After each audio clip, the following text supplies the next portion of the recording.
I do not like metal music. Not even a little. I have stereotypes about that style of music, the artists, and the audience that listens to that style of music. In fact, I have stereotypes about every kind of music, right?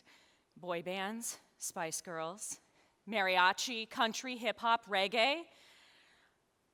I, like you, I'm sure, associate a person's musical taste with their cultural identity. Music is a catalyst for the formation, development, and certainly the expression of our identity. Oftentimes you hear music referred to as a universal language. And it's this language by which our identity becomes standardized. And this is because it's capable of creating in us an awareness of shared experiences. So as a matter of fact, I'm certain you could name a song right now that would take each one of you to a particular time and space.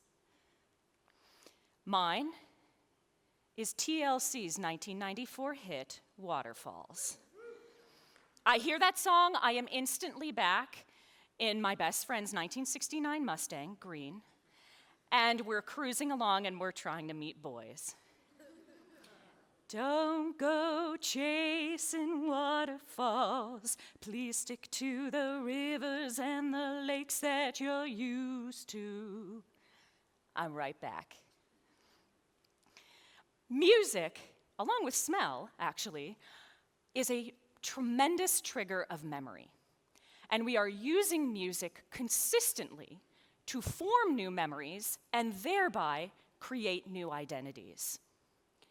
Now, my musical identity as a grad school in classically trained music, Western European art music, was very well established until I moved to the Middle East, Amman, Jordan, in 2009. I was going there to teach at the National Music Conservatory, to bring my Western classical training to this conservatory. Now, I knew that there would be a radical culture shock, that new people, new language, new food, and new music. What surprised me the most was the knowledge that my students had of their own music culture. Every person I met knew the history and the perspective and the cultural associations with Arabic music. Families listen to specific artists at breakfast every single morning, and they listen to a different singer with dinner. Gatherings and dinner parties always ended with drumming and singing and possibly me belly dancing. And what I realized was, unlike my classical experience, where you passively sit back and ingest music, you have music done to you. Music in Arabic culture was a soundtrack to their daily lives. And I witnessed this strengthening and, frankly, creating constantly of an identity. The historian Benedict Anderson refers to the alignment of beliefs, traditions, and art with a perceived communal identity as something an imagined community. And I would then argue that the listening to and performing of music in an imagined community allows us to understand and even believe and even behave in a specific way. And if you'll allow me then, an imagined community that is connected by music taste is something that I refer to as a music clique back in high school. You have your cliques, and it's based on the music that speaks to you. I tell my students all the time that no one comes to our concerts and leaves and says, "That was so correct. Golly, I'm so glad I heard all that correctness." No, of course not. We enjoy a shared experience, and in our case with music, because it has made us feel something. Perhaps one of the most profound experiences for me was when I took the Emory and Henry College choirs on tour to South Africa. We had spent a year working on traditional African folk songs and dance, and we went to South Africa to perform it for them. And I kept thinking, are we authentic enough? Will they accept this? Is it cultural appropriation in some way? And I couldn't have been more wrong. They didn't care that we were perfect.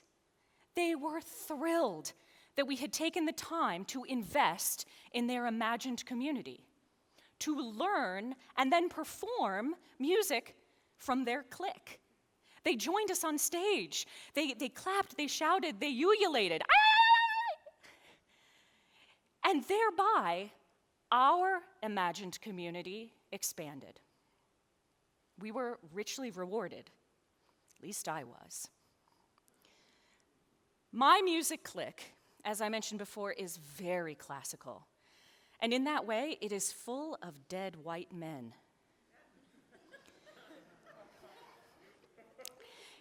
It's also full of private voice lessons, of foreign language, of concert etiquette, of heavy critiques. I am comfortable in this world. When I'm at a classical concert, I know what to listen to. I know what form is. I know when to clap. Oh, mio bambino caro, mi piace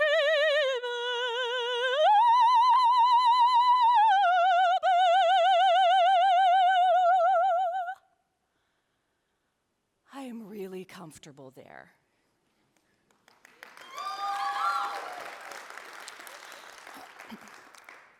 Shortly after I moved to the Middle East, I attended my first Arabic concert. I was really uncomfortable there. I had no idea what was going on. I didn't know what anyone was saying, and I surely didn't know when to clap. But as I experienced this performance, I realized that our music cliques weren't really all that different. Just like mine, the performance of this music took training and talent. It took poise and presentation. It took intellect and emotion. And in the end, both of these music cliques simply wanted to create beauty. So of course I became enthralled. I needed to expand my imagined community and my music clique, and I needed to embrace this. I needed to make Arabic music. I joined an Arab choir and I started taking Arabic voice lessons, and let me tell you, it was immensely humbling for this classically trained singer. I often sucked. I'm sure I insulted people with my Arabic. But I was surrounded by incredible musicians who understood the cultural perspective and the history of the music that they were making. It was so beautiful. So I listened, and I imitated, and by golly, I learned. I had a student who came to study with me my second semester there, Lara Elian, and she wanted to take classical voice lessons. So we did all the right things. We did our scales and our arpeggios, and we learned art songs in French and German and Italian, and she did splendidly. She was a magnificent musician. And one day in the conservatory, I was walking down the hall, and I heard her practicing in a practice room, and she was singing Ka Maqbar al-Shuhada. She was preparing for an upcoming performance and recording session. And I almost couldn't breathe. كمقابر صمتك.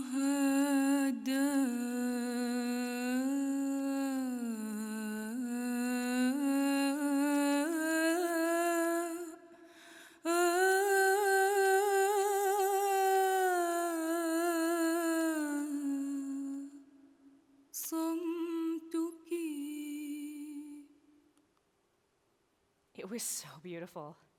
It was so refined, it was so expressive, and I stood in the hallway and I felt ashamed because I had never once asked to hear her musical Clique. Here I had thought that my classical training and my Clique was so superior. Towards the end of my time in the Middle East, my Arab choir was invited to Germany and Belgium to a festival representing music from the world's religions. This was a pretty intense responsibility. We were there to represent Islam. Now, I'm not Muslim, but I had learned a lot by living there. And I realized that here I was representing a religion, a people, a culture, their traditions to hundreds and hundreds of audience members. I approached this responsibility rather objectively to begin. I wanted to be right. I wanted to be correct. The right note, the right syllable, making sure I did justice to this responsibility. And as the rehearsals continued, and as I made connections with my fellow singers, and I learned about where these pieces came from, ancient Byzantine hymns, love songs from Syria and Palestine and Lebanon, I realized again that it was about the connections I made to the people that would then shine through and make this music matter and make people feel something. And I knew on this tour I had, in a way, to defend and lift up what oftentimes is stereotyped. And again, my imagined community grew, and the similarities were laid bare. Not just as humans, but as musicians, we all want to be safe, have beauty, and know love. Listening to a music Clique from the other is arguably one of the quickest and most digestible ways to create understanding and empathy. Even if this music is unpleasant or foreign to you, if this music means something to them, it then is a reflection of their identity, in fact, a truth to their dedicated listeners.